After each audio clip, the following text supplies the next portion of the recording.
क्या लगता है कि इस वक्त उत्तर प्रदेश का जो मुसलमान है सीधे तौर पर सवाल करे कि उनको डराया जा रहा है सरकार के जरिए? हाँ, बिल्कुल डराया जा रहा है। देखिए कानपुर में जो मुद्दा हुआ, अगर पुलिस चाहती तो ये मुद्दा वहीं पे निपट जाता और निपटा दिया था पुलिस ने। उसको उस बैनर पोस्टर जो एक नई जगह पे बकौल पुलिस के की लगाया गया, ट्रेंड से हट करके काम किया गया, उसको वापस बातचीत करके उसको उसकी अपनी जगह पर पहुँचा दिया गया। तो जब पहुँचा दिया गया तो फिर एफआईआर्स की क्या ज़रूरत थी? तब जेलों में डालने की क्या ज़रूरत थी? और उसके बाद जब वहाँ से ये चिंगारी उठी, उत्तर प्रदेश में बात करें तो लखनऊ में फिर मैंने विधान भवन पर इस चीज़ को रखा। पुलिस ने वहाँ बर्बरता की, बदतमीज़ी की और एक हमारी माँग थी सीधी-सी ये कि पुलिस जो है वो माफ़ी माँग ले कि हाँ, ये गलत हो गया है। लेकिन ये सब ना करके बल्कि उस चीज़ को इन जान कर के हो सकता है सत्ता पक्ष ने बढ़ने दिया हो, क्योंकि ये एक ऐसा मुद्दा है जो बहुत जल्दी आग पकड़ेगा और आग पकड़ेगा, ये जितनी जल्दी ये तूल पकड़ेगा उतना इनको लगता था कि राजनीतिक फ़ायदा होने वाला है। हम तो पहले भी नुकसान में थे, आज भी नुकसान में हैं, लेकिन इनको फ़ायदा हो सकता था और हुआ भी वही। बरेली में आप देख ही सकते हो किस ब्रूटैलिटी के साथ मारा गया है। छोटे-छोटे बच्चे लहूलुहान हैं। कम से कम पुलिस ये करती कि डंडे उठाने से पहले उन बच्चों की मासूमियत देख लेती, उनको किनारे कर देती हटा करके। लेकिन पुलिस ये करना ज़रूरी नहीं समझा। पुलिस को ये मैसेज देना था कि देख लीजिए ये किसका शासन है और इसमें कौन पिस सकता है। सीधे तौर पे शायद वो ये बताना चाह रहे होंगे। पुलिस का रवैया जो रहा है उस पर सवाल उस पर भी होता रहा है कि तुरंत उनको ऐसा लगता है उनमें दंगाई नजर आने लगते हैं, उनके ऑफिसर्स का बयान आने लगता है कि यहाँ पर दंगे की साजिश है। तो क्या लग रहा है कि पूरी तरह से ऊपर से उनको इशारा दिया जाता है, खुली छूट दी जाती है कि सामने मुसलमान दिखे, लाठीचार्ज करो, एफआईआर करो, घर में घुसकर उनको गिरफ्तार करो, तोड़फोड़ करो? बिल्कुल 100% ये एक छोटी-सी बात को अगर वहीं दबाया नहीं जा सका, सत्ता में बैठे हुए लोगों ने उसको तूल दिया, तो कहीं न कहीं ये साज़िश की बू आती है कि एक कम्युनिटी के खिलाफ पहले तो उनके प्रॉफ़िट के लिए इस तरीके से उनको वो किया जाए, आला मोहम्मद को मुद्दा बनाया जाए और जब उनको भी मालूम है कि ये सिर्फ़ हिंदुस्तान नहीं बल्कि पूरी दुनिया के मुसलमानों से जुड़ा हुआ मामला है और उसके बाद जब वो बोलेंगे तो फिर हमारे पास हुकूमत है, हम अपना हर तरीके से इनको उपद्रवी भी घोषित कर देंगे, इनको आतंकवादी भी बना देंगे।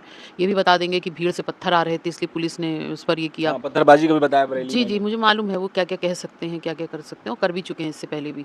तो कुल मिलाकर के ये बहुत एक बड़ी साज़िश की गई है। लेकिन एक चीज़ और मैम सवाल उठता है कि आई लव मोहम्मद का जो मामला है, वो अपने ही जुलूस में लोगों ने लिखा है और अपने ही आस्था पर लिखा है। एक होता है कि भाई किसी के दूसरे मज़हब में कोई त्योहार चला हो, वहाँ पर जाके बोल दिया हो, लिख दिया हो।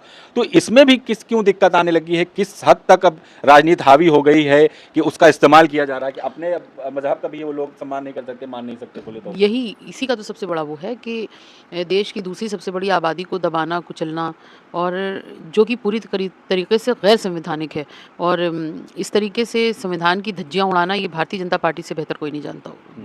तो क्या लगता है इसमें कुछ जो सियासत वाले लोग हैं या फिर उलमा हैं, उनकी तरफ से भी कहीं न कहीं कुछ चीज़ें की जा रही हैं, जैसे बरेली का मामला है, मौलाना तौकीर रज़ा ने आह्वान किया, उसके बाद वो खुद वहाँ पर नज़र नहीं आए।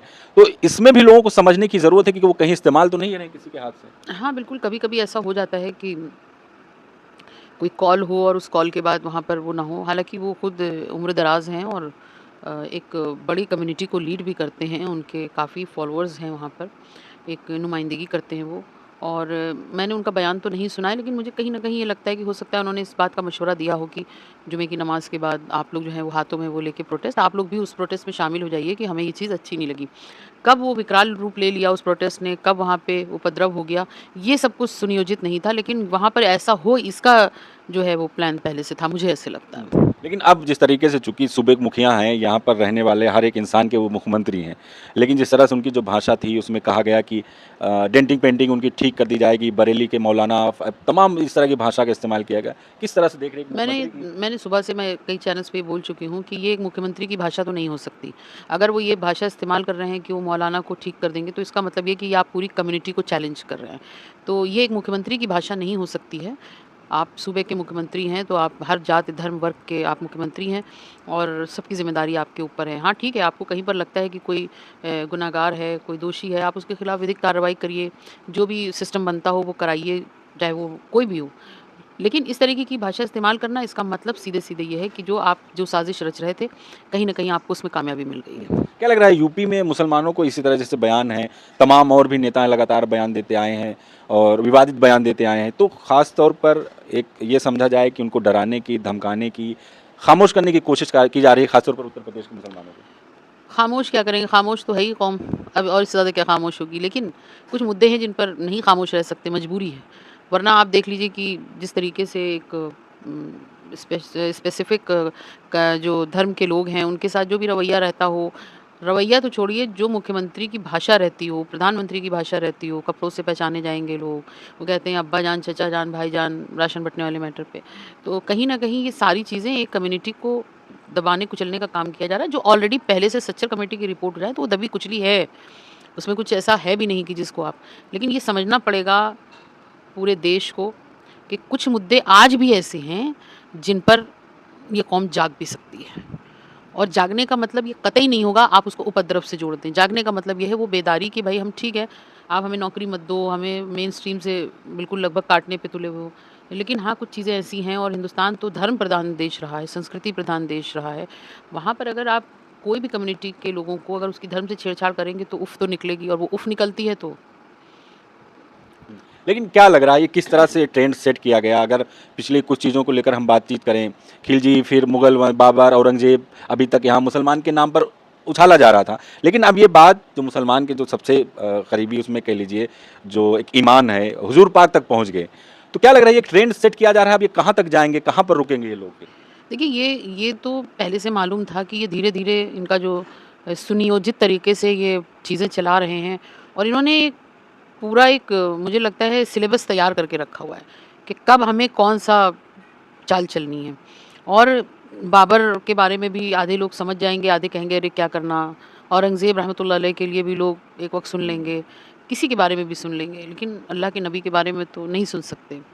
इससे पहले इनकी प्रवक्ता नुपुर शर्मा ने जो हाँ। बदतमीज़ी की थी वो भी नाक़ाबिले माफ़ी है।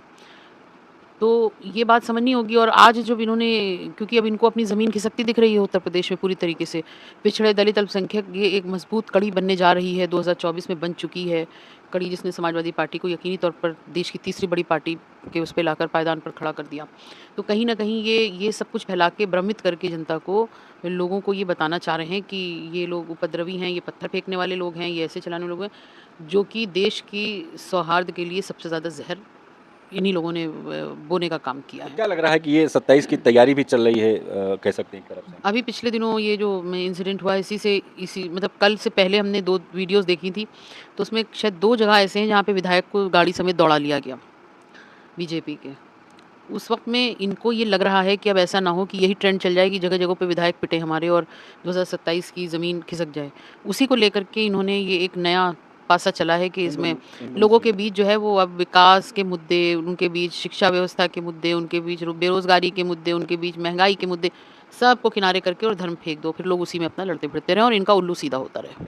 आखिरी सवाल होगा कि आखिर मौजूदा वक्त को देखते हुए, हालात को देखते हुए, ख़ासतौर पर मैं उत्तर प्रदेश की बात करूँगा कि आखिर यहाँ के जो मुसलमान हैं, ख़ासतौर पर नौजवान तबका, क्योंकि देखा जाता है उलमा कोई कॉल करते हैं, वो पहुँच जाते हैं, तुरंत सड़कों पर उतर जाते हैं। कोई नेता अगर कोई सेकुलर समाज का नेता है, उसके बुलावे पे तुरंत पहुँच जाते हैं। इस वक्त मुसलमानों को क्या करना चाहिए, ख़ासतौर पर उत्तर प्रदेश के जो मुसलमान हैं? देखिए, सबसे पहली चीज़ तो सब्र और तहम्मुल से काम लेना चाहिए। और कुछ ऐसे मुद्दे हैं जिन पर हम लोग अगर बहुत फ्रंट फुट पे आकर के अगर इस पर बात करेंगे तो हम ही लोगों को फंसाया जाएगा।